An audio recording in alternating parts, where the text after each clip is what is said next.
Hey man, you watching Cold Red with the one and only big homie.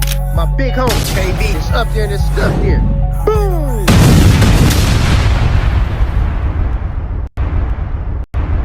Ricardo or more. Drink like a boss. Hey, what up, we Cold Red. Where there's smoke, there's fire. I'm your host, the Playmaker, and we got a very, very special guest in the building, Rudy B Slappin. What up, my dog? What up, what up? Hey, man. You came highly recommended to sit on the couch. You got a long, extensive history, man. So it's a pleasure to have you here. Pleasure to be here, man. Man, I got some in-depth questions for you. Yeah. You ready? For sure, let's get it. Let's get right to it. So, Rudy, for the people that don't know you, tell them a little bit about you. So history-wise, I grew up in Milwaukee, from the trades to Sherman, North Side, really. So grew up over there, and you know Milwaukee in the '90s. So it's pretty much that energy, that vibe, and so I was in the streets, and then in '95 I caught a case and ended up catching a homicide and a life sentence, and I was sentenced in '96. I went in '95 and got sentenced in '96, and then over the next 20 years I just fought, to get free. And then the shortest version I can give you right now, we can go deeper, is in 2015 I got back in court. Shout out to Robert Hennick, the lawyer, and my best friend to this day, Dr. Donahart Tarvalon. They basically came together and helped me get free, fought for my freedom. Man, congratulations on I that. appreciate that. Well, let's go back to the early days. The good times before '95. Mm-hmm. You say you come from what is considered to be, I guess, the west side of Milwaukee, 68th Street. No, the trades. I mean, we was hustling down like off Hopkins and things like that. But where I was running at heavy was from the trades up to Sherman, and then we kind of migrated out to 63rd and Bobolink, and so that kind of was our last stop. Yeah. What was life like for you back then? Let's talk about time before you got introduced to the streets. What was life like for Rudy? G.I. Joe's and Nintendo. That's what what I mean? I couldn't ball at all. I sucked at basketball. But my main thing was G.I. Joe's, Nintendo. I went to Daniel Webster. So it was kind of typical for a black boy growing up in Milwaukee. You know what I mean? And then I just started seeing things. And to be real, I wasn't like my mother. She did well. She did well for herself. So she was intentional about keeping us in neighborhoods that was, that she can afford, that were decent. But I always had an attraction to the ghetto, man. I loved the ghetto. It was always action, so I always went back. And it wasn't always like that. Like, we lived on 39th and Cherry when I was like probably 5 or 6. That's where I learned to ride a bike at. But then when we moved on Sherman, started living in the Sherman Park area, and 36 and Locust and all up through there, for me it was a typical childhood because I didn't know anything else. You know what I mean? But then around, I think I was 12 or 13, I started going to the detention center. My first case was at Webster Middle School, actually down the street from there. I caught a case, and I think I just plugged in from there. You know what I mean? So, what was your first case? My first case, I got caught with a starter pistol in this wooded area at Daniel Webster. And even though it was a starter pistol, they charged it as a real pistol, and we didn't know no better back then. So I just took the probation, and I ended up obviously expelled from school, because even though it wasn't in school, they came and got me from school, so they treated it like that. And it was during school hours, it was just down the street. But they ended up charging me as if it was a real gun, a CCW. And I was in detention at 12, 13, little. And interestingly enough, when cats would ask me what you in for, I was a little pipsqueak, so I'd be like, I got caught with a gun, even though I ain't tell them like, hey, yeah, because it was like a defense mechanism for me, like, you know what I mean? But then that just took on a life of itself, kind of, you know? Yeah. So do you think that's where the transformation started, where you changed by going to the boys' home? It intensified. But interestingly enough, when we ended up moving out to, my mother started seeing some things when we were on living like on, I think we were on in the Sherman Park area. She started noticing some stuff, and we were going to Wilbur Wright. Me and my brother was going to Wilbur Wright Middle School. So she ended up moving us out by Mill Road. And Mill Road, it was like a few black families out there at the time. And when I got out there, I actually started getting into more stuff out there, like learning about the gang culture and stuff out there, because another cat was out there. And we were isolated in this community too. So this kind of became like one of my big brothers, you know what I mean? And we just plugged in, and he was heavy in the gang culture. And I remember him just introducing me to Gangsta Disciple and things like that. And meanwhile, we were meeting different people. Some of the Milwaukee legends today, we were meeting them and plugging in through that. And it just kept going and kept going to the point where it just became what it was. You know what I mean? So when you got out, yeah, you was in full mode. I think, man, it's kind of hard to say because I had normalized it so much. You know what I mean? Now, when I was 12, I wasn't hustling, but I was fighting at school. You know what I mean? And just honestly, just a lot of trauma in my body that happened with stuff that happened in my early childhood that was starting to really come up and impact how I behaved, because I never did deal with that stuff. You know what I mean? So do you think that was, you were dealing with mental health then and just hadn't been diagnosed with some of the things that you were going through? Yeah, and keep in mind, I didn't even know it was considered that. I didn't even know that it was considered that. But the things that I was already seeing, the violence and stuff and whatnot, hell yeah, hands down, like it was definitely that.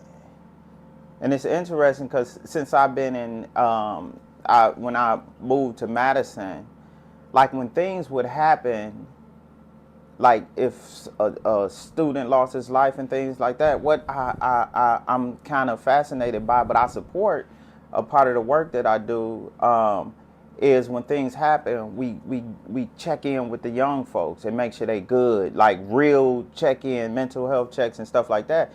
But when I was growing up, when my best friend Larry Love died, I remember, like, didn't nobody check in with me and say, hey, how you doing?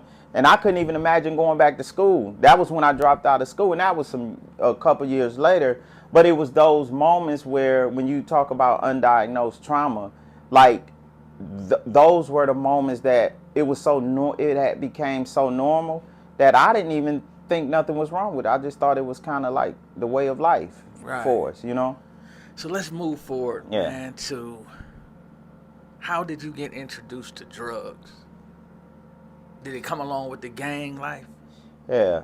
Man, seeing the hustlers and seeing what they were having, you know what I mean? I mean, and wanting that respect, you know, and wanting to have things and not, and believing that those were my choices to get that stuff. Because let's face it, they were the ones who got the respect in the neighborhoods and whatnot. So when I saw that, I'm like, I'm finna start hustling too. And I think about my OGs, like, I get that they were surviving how they were surviving, but they were turning our young asses out, man, left and right. They were turning us out to it, you know. And you also had them ones who would chase you. You show up trying to hustle anything, they own you. You know what I mean? Yeah.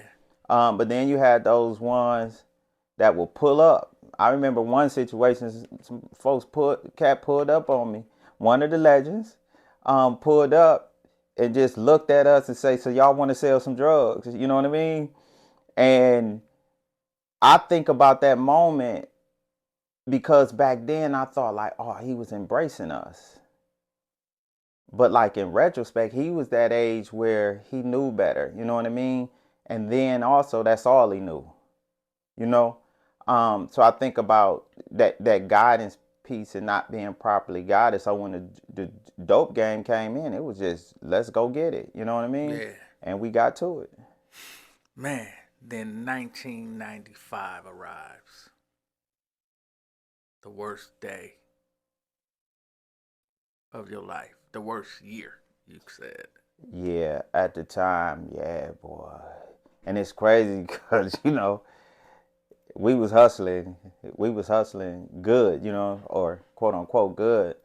And I caught a case out in Westline, you know, and that just blew Changed up everything. everything. And honestly, it woke me up to what life really was. Because in some ways, I was living in the street fantasy, you know.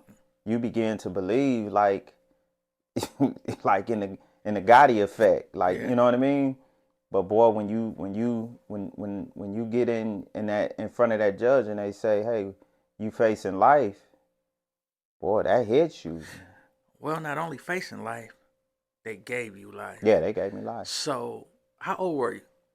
I was 18 when I got arrested and 19 when I got sentenced. 19 years old. 19. Life sentence. Yeah. When the judge hit the mallet, what was your thought? I was numb by then, bro. Honestly, when it hit me the most when I got found guilty, because I actually had 2 trials.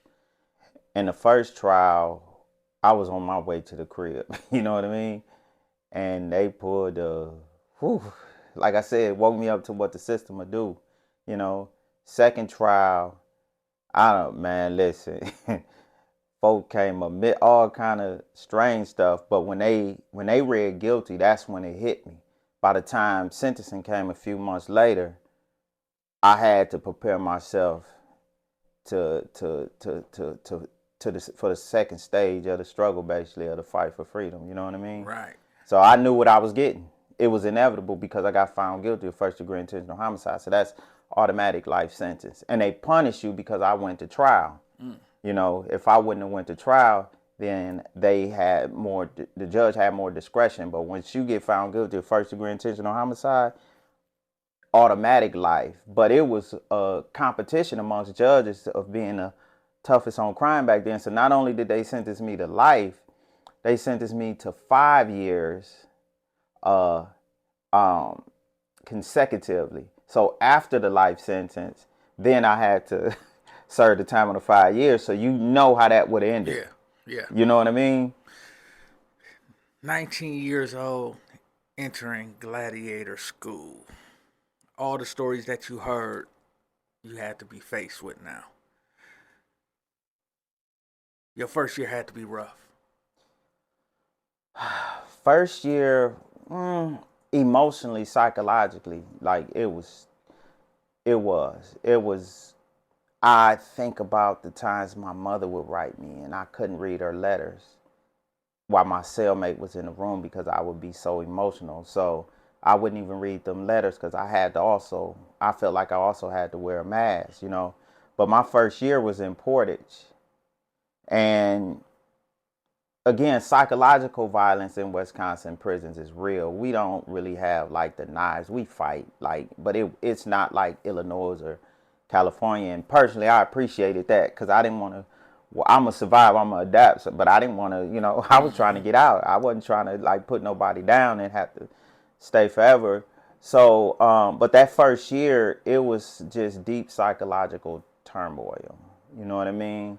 And by the time I went to the joint, I had 4 kids. So even that, you know, those moments when my son came up on a visit and we looking at like a sales paper with toys in it, and he asking me, "Can we get that when you get out?" And how my heart felt, understanding he don't even know the extent or the depth of what's going on with me right now.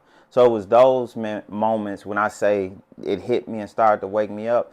Those were those moments. You know what I mean? At what point during your time did you really focus on trying to get back to the free world? Oh, from day one. So day one you went in. My arrest. So you never at one moment felt like giving up. Oh, hell no. No, never. Never, bro. Like, I mean, don't get me wrong. It comes to a point that it's actually easier to give up. Particularly moments where everybody around you is pretty much defeated. Because I'm sitting at the lunch table in Green Bay with cats doing double life, 60 years, 40 years. And they basically saying, man, it is what it is. And by then, I'm educating the hell out of myself. My cell was a classroom.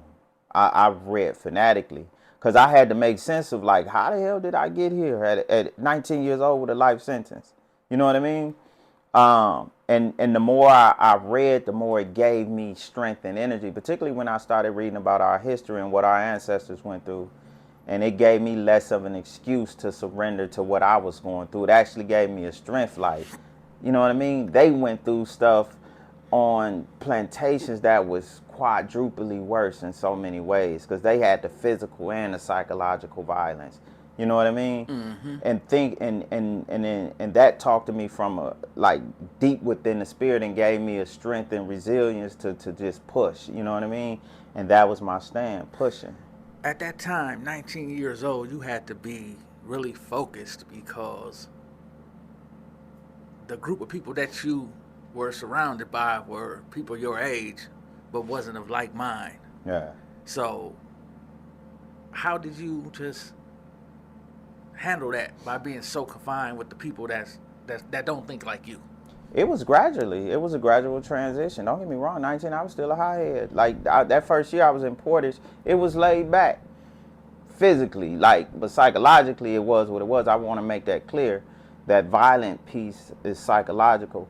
But then after a year, they abruptly kicked me out of Portage and sent me to Green Bay. And I came to Green Bay with a mentality of, yeah, we got to get down.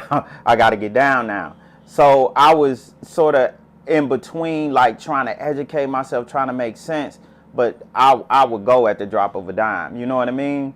And it was just the different folks I ran into. And actually my journey around education started in the county jail with a brother. I give him credit to this day. I wish I knew where he was at. His name was Philip Green, or we called him Chief. He was native and black, and he had did like 40 years in Stateville, and then he came up to Wisconsin and caught a case. So he was facing time in a joint. And actually, when I first met him, he caught me telling these white man, black man, Puerto Rican man jokes in the county jail. Because in the county, we laugh to keep from crying. Like you will hear some of the strongest laughter in a joint, but if you listen a little close, that was pain pushing that laughter. You know what I mean?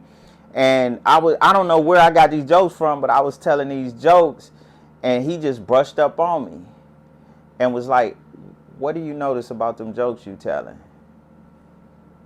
And he was like triple OG, and I was a young knucklehead, so I'm looking at my homie and I'm like, we gonna have to jump this cat? Like, cause he had this every morning. He got up, went to the gym, worked out, didn't say much, read in his cell and stuff like that. And so I'm on point, but I'm also like, what you mean? And he had to point out that the black man in every joke was a dummy. And for me, that was that moment because I had internalized racism to the point where I didn't even notice. I took that for granted, and he had to point that out. And then he started giving me books, and one of the first books he gave me was a pictorial from the Black Panther Party. It was a pictorial, so it had the images and it had like the text in it, so I can read and learn.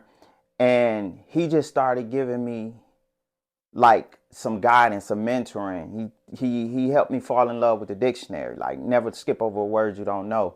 So he was just giving me that. So I had a good foundation before I even hit the penitentiary because of what he did for me. And again, I'm still trying to make sense of what is this, you know? Mm-hmm. But he gave me some really powerful game, and that started my journey. So when I got to the joint, I was that.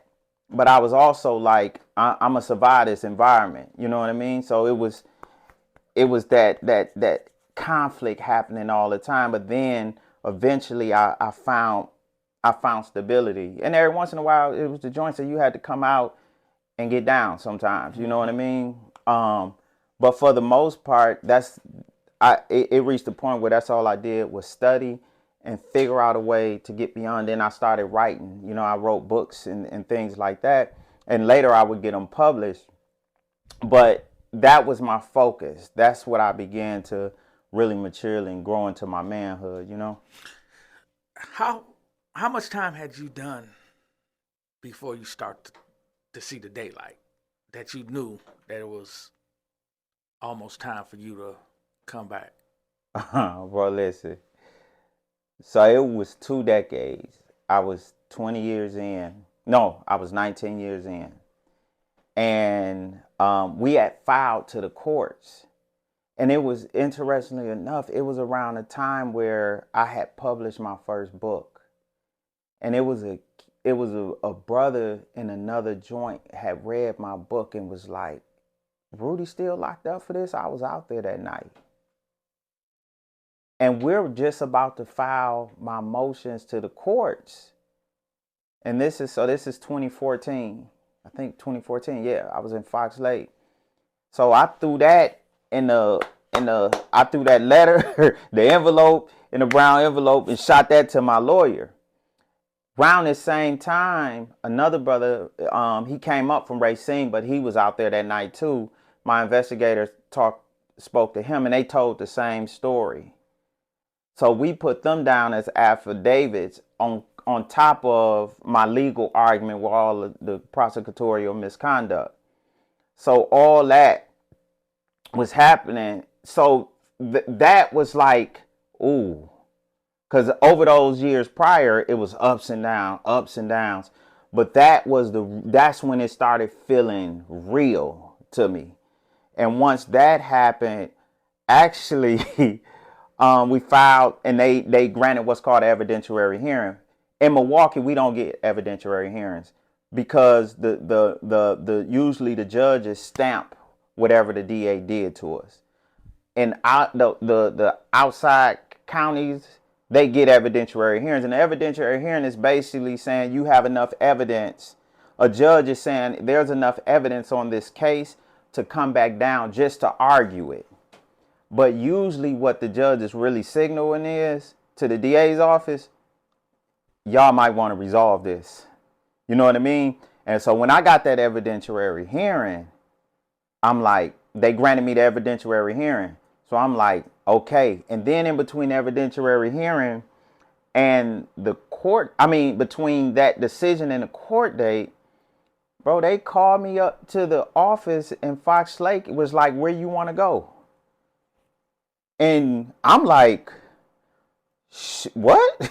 I kept a straight face, but inside I'm like, what? So I called Donna, who I mentioned earlier. I said, hey, come see me.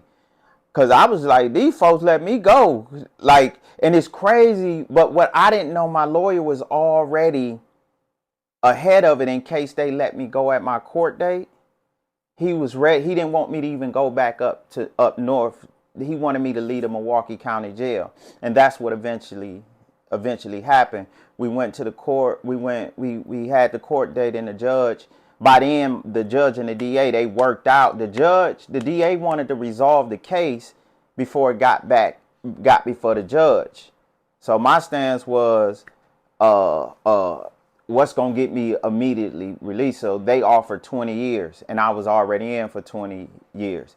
So it was 20 years, 5 years parole. So I'm like, let's go. No doubt, no doubt. Let me ask you a question, man. Rudy, is there such thing as being institutionalized? Absolutely. I deal with it in certain ways. Can you explain that? It's a really convoluted answer, so I wouldn't be able to explain it, but I can give you some examples. Can you do that? So some examples is like I'm 10 years free and I still live alone. Now for a while I was saying I just get along well with myself and I ain't got time for people and their energies. But as time went on and I've created space over the last couple years to really focus on my healing. Because the first 8 years of being home, I was in go mode. I had to build something for myself. I came home at 38 years old, so I had to build something for myself. So I didn't really even have the space to start to focus on my own healing. Because in the joint, you're not healing. You can't heal in a place that's making you sick. You know what I mean?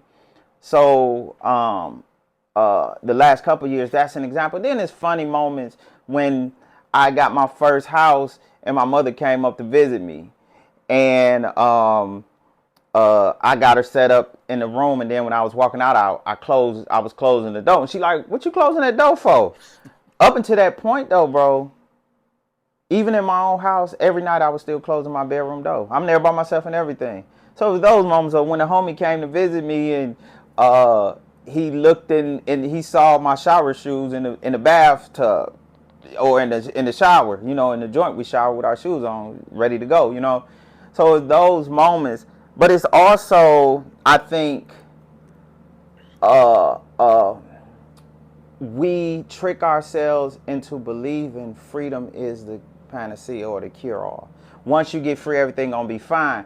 But you come home, there's this high of being free, but then reality kick in.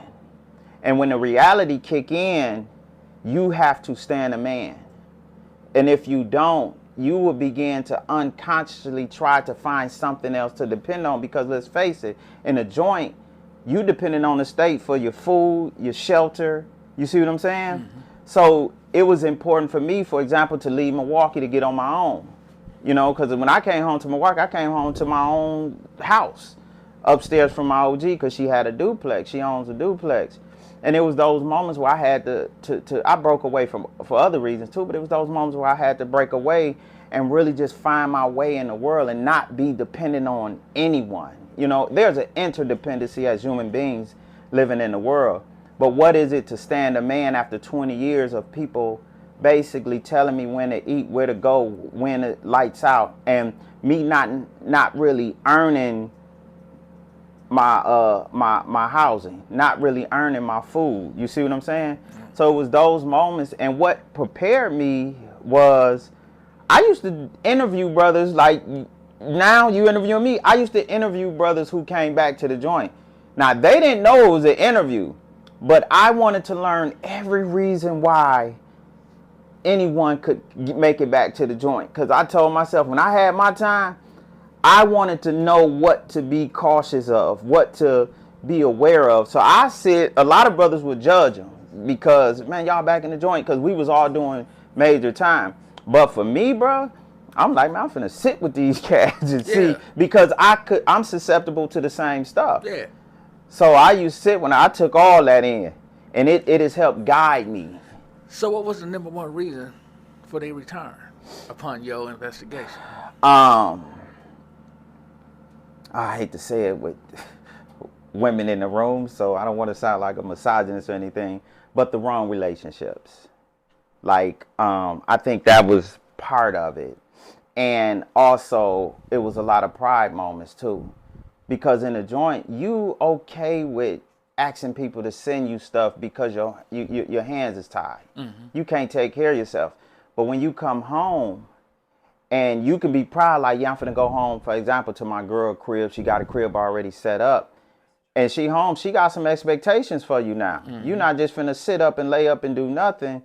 And then pride kick in. So it was those conversations. And it was other things like just not learning, tapping back into the same stuff, expecting everybody to change with you, and not being able to withstand the force of people being stagnant and being sucked back into that energy. So for me, needing to separate from what I knew and get in the discomfort of standing on my own as a man and having to earn my money in a way that didn't lead to me going back to the joint, because I can hustle my ass off. You know what I mean? And it was there when I came home. Like, it was there. No doubt. And I just had to make a decision, you know? No doubt. Man, why I'm so intrigued with this interview, because we recently had a guest on the show that just came home after doing 51 straight. His name is Dirty Cheese. Yeah, I know Dirty Cheese. Dirty Cheese, man. And his story was really interesting. yours run right up there with it. Right, right. Like, I'm seeing a lot of you guys come home and how strong your mind seems to be Mm-hmm. is amazing. But I'm wondering, is that a facade? We hurting, bro. Like, don't get it twisted. Like, we hurting, but we live. Like, we've learned to keep going. Those of us who are still going, we've learned to keep going. But make no mistake, if you don't have people in your life to hold you accountable for your wellness, because I've also seen brothers come home and sort of want to make up for lost time in a good way. Like, when we lost one of our brothers to parent suicide, for example. Good dude, came home on business, like community work and stuff like that. But I think personally he didn't attend to that healing piece. You know what I mean? But everybody was just so fascinated by his transformation, by his commitment to community and things like that. And I just think when you go through something like that, that's a psychological war zone. And you've heard me say that, use that word several times, because we often do focus on what's the external piece. And we don't know what that man or that woman is going through on any given day. And those who know him, who pay attention to him, then they will check in and make sure. And blessedly for me, I had my friend Donna, who was kind of like my unofficial psychologist too, you know what I mean? And what she did was just pour love in. And she reminded me of who I was, and she reminded me of what I survived. And that was enough for me to keep going and keep pushing, you know what I mean? And just checking on me and having healthy relationships. Because if you don't have healthy relationships, then y'all are just in some ways trauma bonding. And if your trauma leads to reactions that's really self-destructive, then you can burn down both of y'all. So just really for me, when we talk about how to transition, you're not only transitioning and how to function back in society, but you got to attend to your mental health. And I'm glad you brought that up early on. You got to attend to your mental health and make sure you're healing from that too, because what we grew up in the 90s in Milwaukee is abnormal. That alone is abnormal. And then when you go through the penitentiary experience, that is extremely abnormal, and it exacerbates everything you incur, all the trauma you took on even before you got there. And when you're there, for me, I was just in survival mode. So I wasn't attending to my healing. I was getting stronger mentally, more grounded spiritually, but spending some time to really heal, bro. We was trying to get free.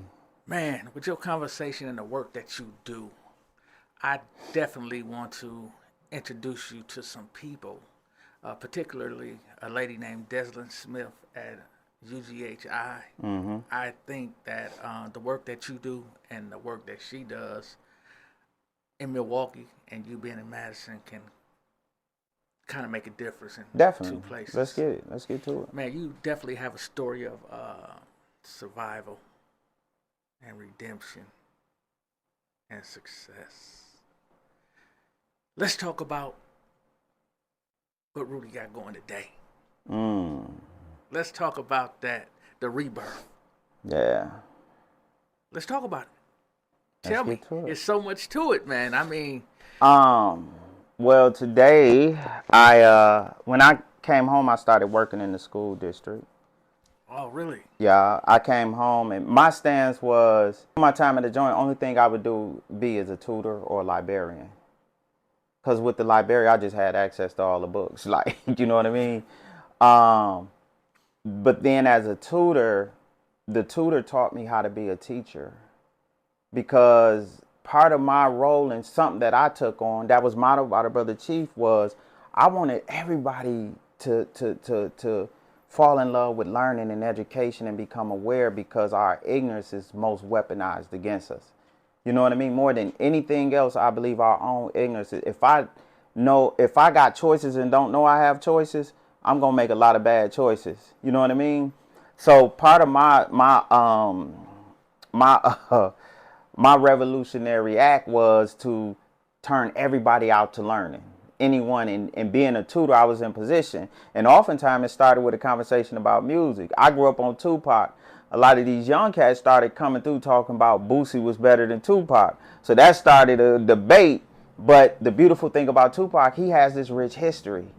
His mother was a Black Panther. He was plucked. So it went from talking about music to talking about our history, to talking about our struggle, to talking about how the system is using us against each other. And that was just that natural thing. So one of the things I also saw during that time was I would coach a lot of dudes who rapped and wrote, like, because I was writing at the time too. And it blew my mind how much genius was in the joint. Like it just blew my mind. So when I came home with their stories. Because before you can convince men that education was still important who were doing all that time, you had to build some relationship with them. Because you can't come with education is the future and they looking at you like, bro, what future? Like I got 100 years, you know? Mm-hmm.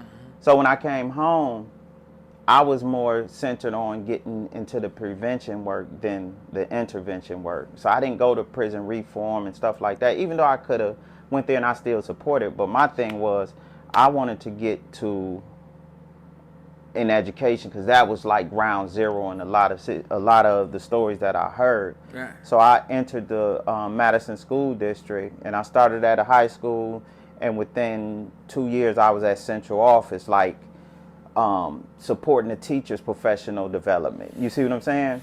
And then after a couple years in the school district, I resigned and started an LLC. And I got contracts with different school districts and different institutions to really just come in and do different layers of work, different aspects of work.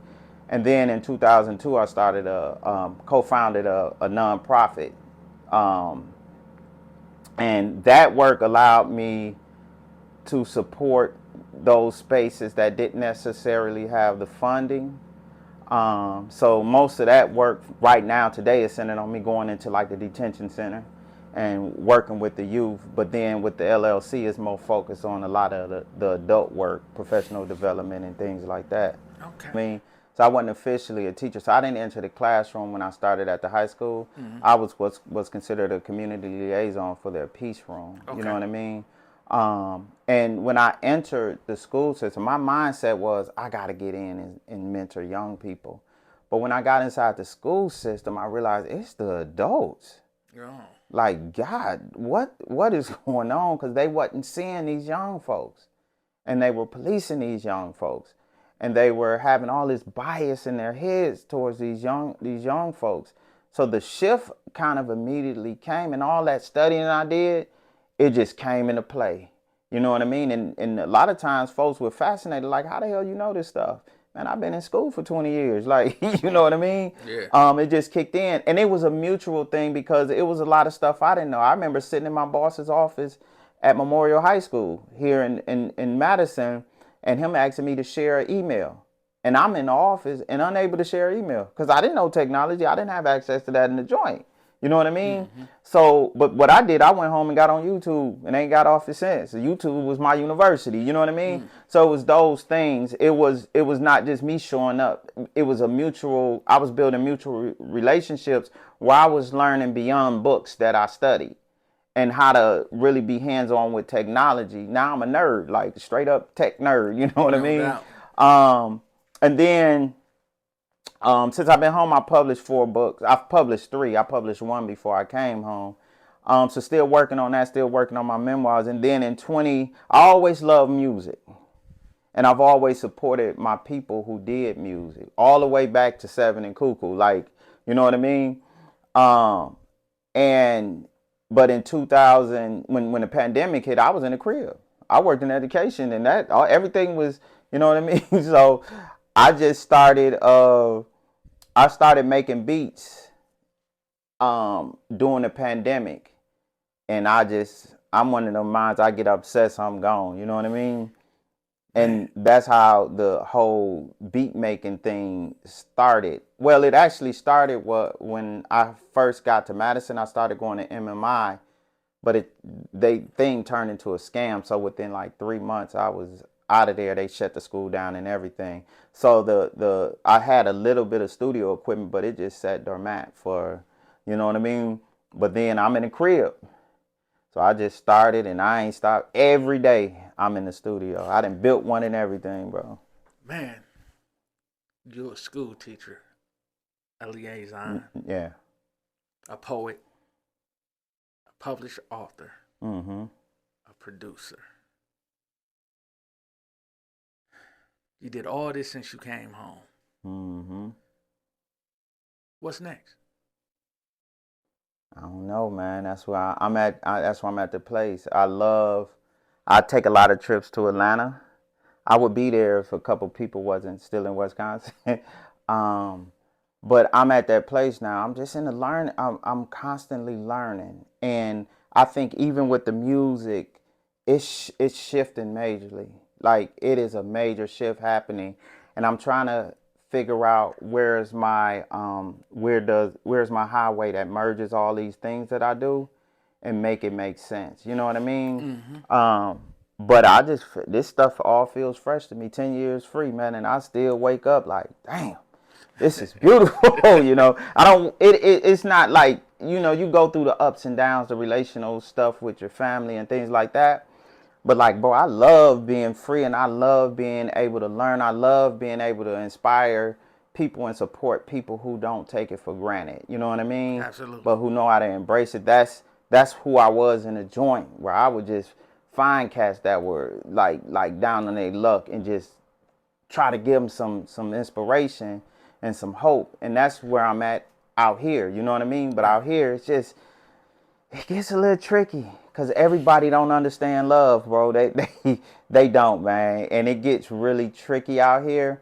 But I'm still holding on to the hope. I'm just being more discreet these days, you know? Yeah, I think you have to be in your darkest hour and come up out of it to understand what love is. Yeah, hands down. A lot of people really haven't been that low. Hands down. There's a lot of safety nets under a lot of people that's walking around here in the world. I got an interesting question for you, man. Yeah. This one might spin you for a loop. I like spins. Okay. 1995, you get locked up. Mm-hmm. Cuckoo Cal becomes a major artist in 2001. Mm-hmm. Take us back. What did you feel like? Because you grew up with Cal. You knew Cal. And you saw Cal. We know, but then you see this. Yeah. So to be clear, I met Cal through Seven. Right. Him and Seven made like that first song, Let the Birds Fly. Yeah. People probably ain't even up on that. But so I was riding around Milwaukee listening to Let the Birds Fly in 94, 95, somewhere in there. And when I was in the county jail still fighting a case, T is telling me like, bro, we finna drop Cal. And it wasn't no major deal or anything. And that had actually connected me to a lot of hope because I'm like, damn, bro, don't finna get it up. And we gonna get this lawyer. You know what I mean? Because that's what me and Brodom would talk about. Lo, we gonna go get you Johnny. Like we was on that type of time. And they ended up getting knocked and going to the feds. And Cal ended up, I think he ended up at Suave House, and I'm watching Jenny Jones and Cal, Jenny Jones. I think Peanut was DJing, right? And I'm like, bro, it was amazing to me, but it also gave me a lot of pride and a lot of hope because I knew the history, you know what I mean? And for him to even survive the indictments, you know what I mean? And still be out there and doing his thing, bro, I was proud of that, you know? Man, but the roller coaster ride that came along with all that, the Yeah. valleys and the peaks, man, Yeah. because Cal getting signed, T them catching a situation, then Cal still moving, Mm-hmm. Seven, so the valleys and peaks involved Yeah. in that, man. You had to be on an emotional roller coaster at that Yeah. time, huh? My emotional roller coaster was more connected being in a joint. You referring to? It wasn't really connected to Cal situation. I found a lot of inspiration from it when it was there, and you know the struggles that came with that. It didn't impact me that way because I was dealing with a struggle that was like it was a mountain, and also my kids were growing up in Milwaukee. And starting to deal with the same stuff. I remember my son coming to see me and say, I hang around, hey dad, I hang around with the GDs. I kick it with the GDs. And I knew it was because people be like, boy, your daddy was a gang. Like, you know what I mean? So me on a visit hadn't to really drill in his head, son, that's some bullshit. Like, you know what I mean?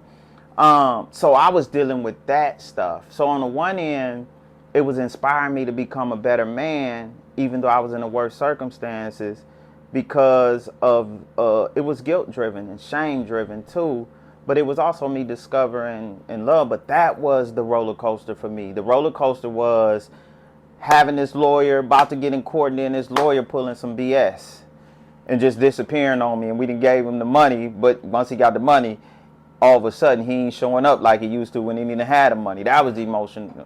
My mother showing up and I'm seeing gray growing her hair. Yeah.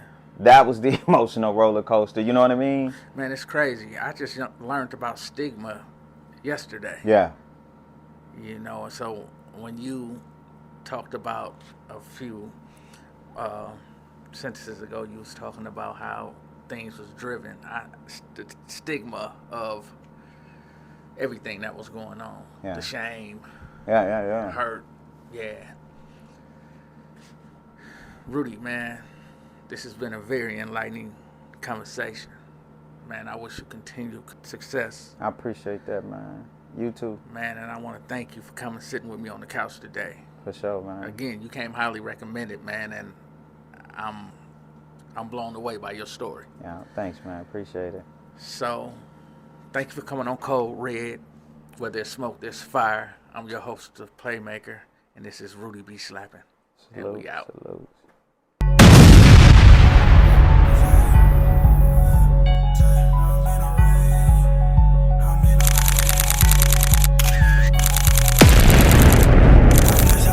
No paparazzi. Lil' baby, hop on this dick and ride like a Kawasaki. I be in mood almost every song.